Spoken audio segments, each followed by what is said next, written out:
buat semua manusia yang ada di seluruh bumi ini ya, VT ini wajib ditonton ya. Saya akan tetap membahas masalah yang paling besar di muka bumi ini. Tapi tidak semua orang mengetahuinya ya, tidak menyadarinya maksudnya.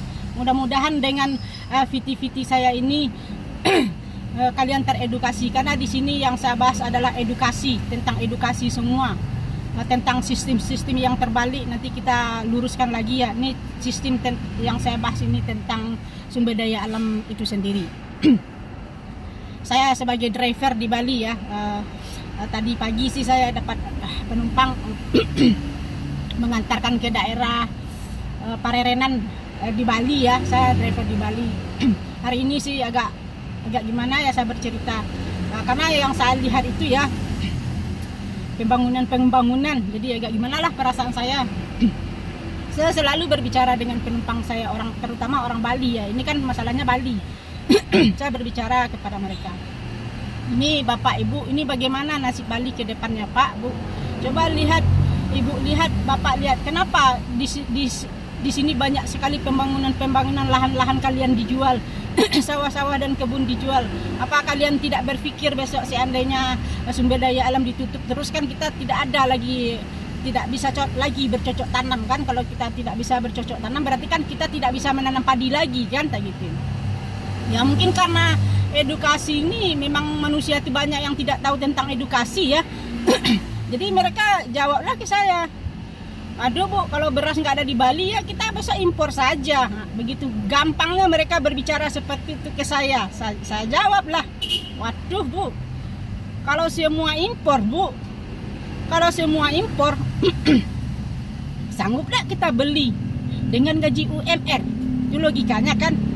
Lagian di bumi ini kan yang kita lihat itu kan semua dibangun, di mana-mana dibangun, bukan di Bali saja, daerah Jawa, Sumatera, semua pembangunan, sawah-sawah dijual, bukan di Bali saja.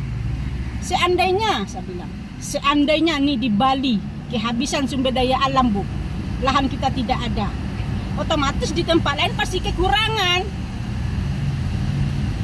Kalau di Bali kehabisan sumber daya alam, di tempat lain pasti kekurangan, karena di mana-mana itu pasti pembangunan juga, penghilangan lahan juga. Terus seandainya di negara mereka, di tempat mereka sumber pangannya berkurang di tempat mereka, apakah mereka bisa impor ke kita? Tidak bisa Bapak Ibu. Itulah percakapan saya dengan orang Bali. Mereka edukasinya tidak tahu. Mereka anggap enteng saja pembangunan nih, lahan-lahan yang hilang itu mereka anggap biasa saja. Yang penting Bali itu maju. Yang penting Bali itu banyak bulenya, wisatanya hidup. Tapi mereka tidak sadar, sebenarnya orang asing-asing itu telah menjajah kampung-kampung mereka, menghilangkan lahan-lahan mereka, dijadikan bisnis properti seperti villa, hotel, bar, diskotik. Tempat-tempat yang gak jelas kayak gitu, tempat-tempat yang menghabiskan uang. Apa yang terjadi? Ya habis uang beli lahan, jual lahan lagi. Mereka tidak sadar. Impor saja katanya. Impor dari mana? Dari luar negeri. Tidak mungkinlah kita impor dari luar negeri, karena sumber beras tuh, makan pokok kita tuh Indonesia. Beras paling banyak di sini, lahannya paling banyak. Bagaimana kalau di sini kita kehabisan sumber daya alam seperti sawah tadi? Kita akan kekurangan terus. Orang Bali ini harus sadar. Itu jawab lagi, ya kalau tidak ada beras Bu, kita ya makan roti, ya makan jagung, makan singkong, makan ubi.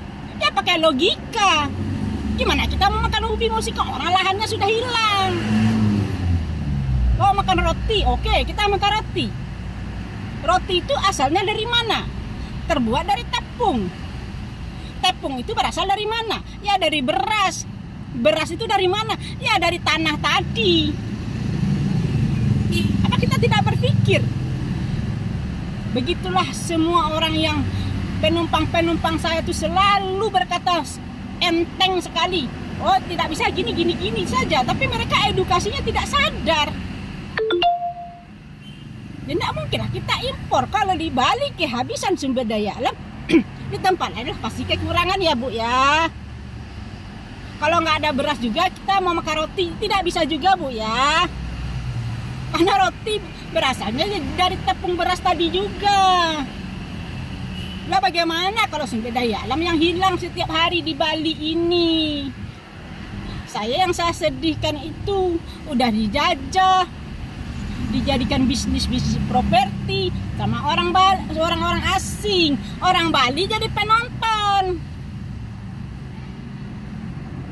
Sadar kan sekarang orang Bali? Sadar kan? Stoplah berstatement kayak gitu. Saya cuma mengedukasi. Mudah-mudahan orang Bali sadar dengan statement saya. Mudah-mudahan mengerti ya. Ini hal yang penting saya bahas. Ini tentang edukasi semuanya. Saya akan tetap membahas tentang sumber daya alam ke depannya. Saya akan berusaha tiap hari membahas tentang bagaimana sumber daya alam itu, bagaimana menyelamatkannya. Cukup sampai di sini aja. Kita ketemu di video berikutnya ya. Sudah itu aja.